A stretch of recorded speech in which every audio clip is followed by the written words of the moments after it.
I'm Rob Skinner, and this is the Rob Skinner podcast. Today I'm talking to Mike Fontenau in Perth, Australia. He's leading a tour of the Holy Land in 2027. We're going to be talking to him about his plans, what he'll show, what he'll see, what he's going to be talking about on that tour. All this and more on the Rob Skinner podcast. Mike, welcome back to the program. Great to be here. Now, Mike, I talked to Ed Anton recently, and I know you guys are old friends and partners in the gospel. He told me that you guys are going on a tour of the Holy Land. Now, is that true? That's true. We're scheduled. Obviously, the schedule has changed because of political events. But I think, Lord willing, next October 2027, we hope to lead a tour there. Okay, terrific. Okay, and for this tour, do you already have the locations and where you're going to be going sketched Well, out? we do. We have the basic thing, and of course, we have some flexibility because there are new things opening up all the time. This is like our eighth or ninth tour, so even to keep us fresh, we like to see new things as well. And but we fly into Tel Aviv. We base ourselves at Tiberias, which is on the western shore of the Sea of Galilee. It is an old Roman administrative town. And from there, we go we have hotels there on the Sea of Galilee, overlooking the Sea of Galilee. And then we go to places like Capernaum, which is called the hometown of Jesus in the Gospel of Mark.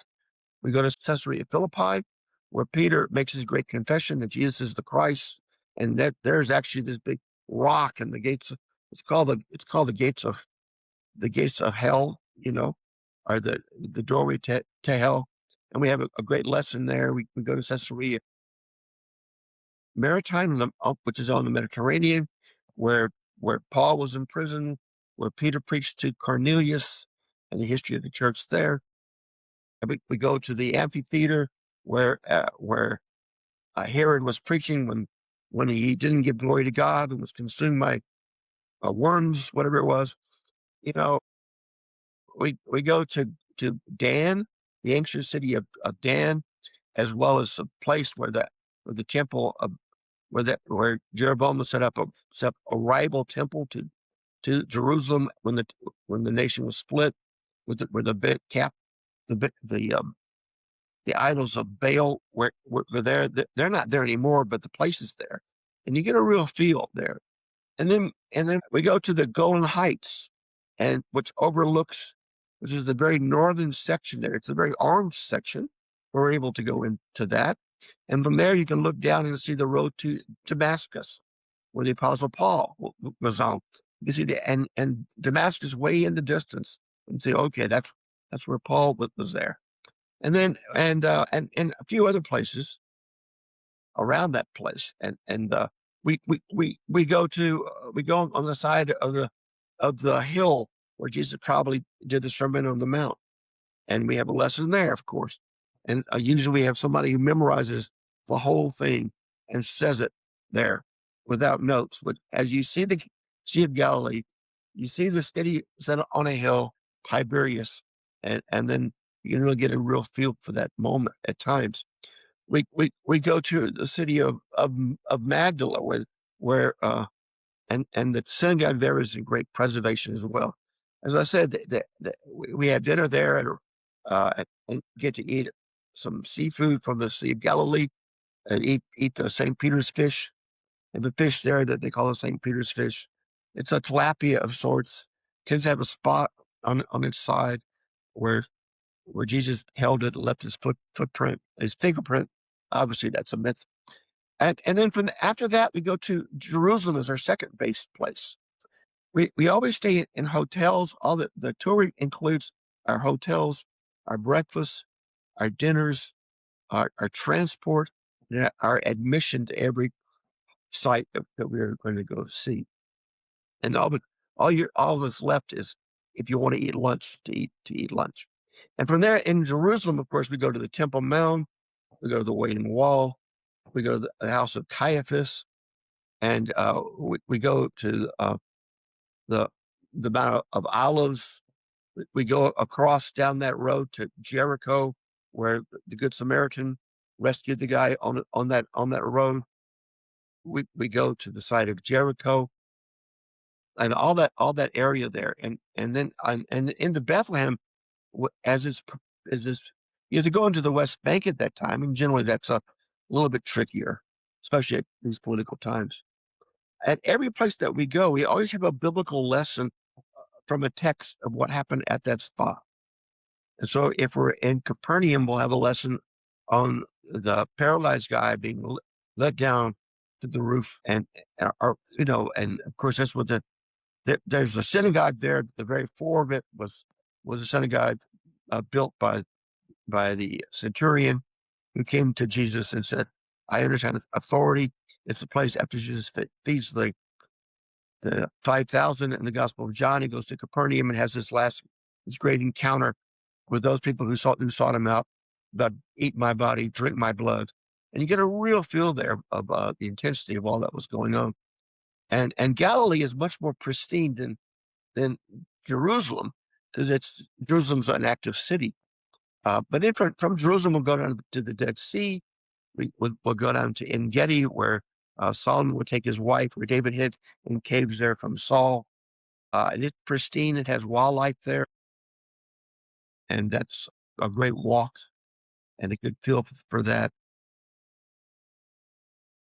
And then in Jerusalem itself, we go to the pool of Bethsaida in John chapter 5. As I said, Caiaphas' house, and have a sermon there about where Peter denies Jesus.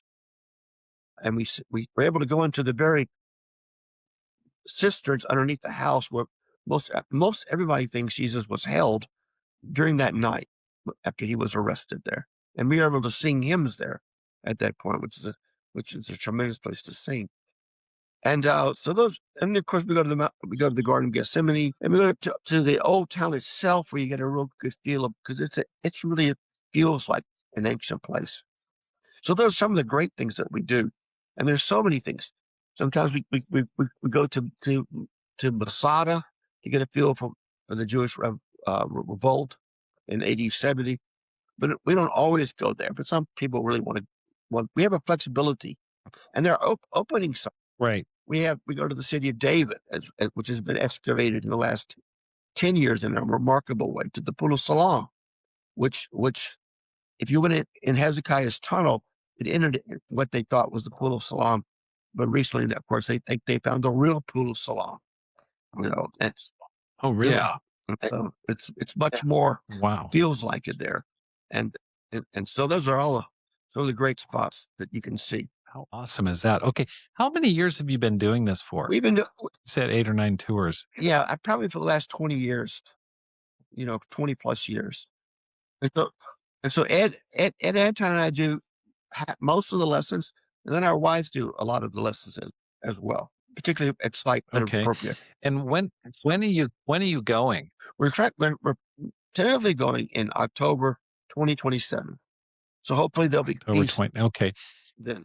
And how much is it going to cost? What's the total all-in price for one person? Because our people are coming from the Spa region in Australia, and then from England, and from the American Commonwealth region, from Eastern Europe. So it tends to, whatever your airfare costs is one cost, and then the tour itself has been about $1,300 or $1,400, which is 10 nights, and all the food, transportation, and admission fees per person. That seems really good. Yeah, we try Does we that try to keep include it down. housing? That's in US dollars. I want to go. That would be awesome. I went one time, but Pam didn't go, and it really built my faith. I mean, it was inspiring. It really, really just to see those places in real life. It's hard to imagine how impacting that is, to take what you've been reading in the Bible for years and put flesh on it to make it a reality. It was hard to kind of comprehend the value of that. That was awesome. How do you keep it fresh for yourself, Mike? You've done it so many times. Well, of course, as I said, we always try to get new spots, and we haven't gone in 3 or 4 years, and so I think it'll be fresh, even the lessons that we give, and the spots themselves. if you're in Capernaum, you have a choice of several texts to actually speak, and so that'll vary in making it fresh. We'll go to Mount Carmel where Elijah took on the prophets of Balaam. Of course, we got to preach that particular text at that point, at that spot. But not only the prophets, not only about that text where Elijah takes on the prophets, but about the woman who comes, who Elijah has raised her, this woman has a child. She takes care of the prophet, a room. The child dies, and she goes to find Elijah at Mount Carmel. You know, and how she has this faith. Because Elijah sends his messengers. What do you want? And she just says, "It is well." With my soul. This kind of faithful comment. If she get to Elijah, her son will be taken care of.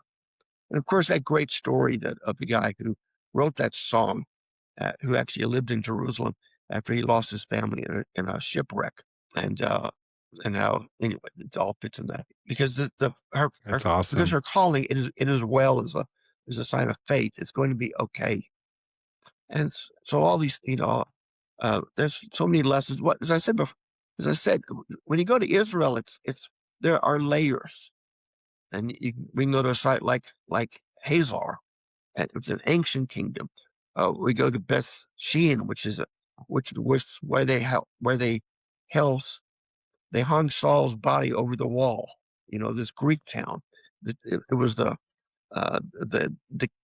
Decapolis area, and all the ruins there are in great shape. And so uh, of course we have lessons there about what happened at that point.